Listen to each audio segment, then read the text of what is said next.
May question si client. Ma'am, ikaw po ba nagsabi ng na-remove na ang PNG sa kasamang risk place? OFW working in Papua New Guinea here. Discuss natin yan. Actually, pre-pandemic, meron kaming mga kaibigan na magtatrabaho sa PNG or Papua New Guinea pero hindi sila insurable that time dahil declined ang PNG.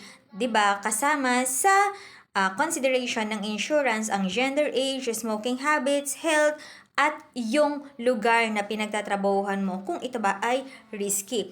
Pero, good news dahil this year na bago na ang standard ng iba't ibang insurance companies and pwede nang mag-apply ang mga OFW na nagtatrabaho sa PNG as long as dito sila nag-apply sa Pilipinas and meron silang certain rating. Ibig sabihin, hindi pa rin standard yung kanilang payment or yung premium na ibibigay sa kanila dahil hindi pa rin totally nawawala ang risk doon sa lugar na yon. But the good news is, yes, pwede nang ma-approve ang mga OFW na magwo-work or currently nagwo-work sa PNG.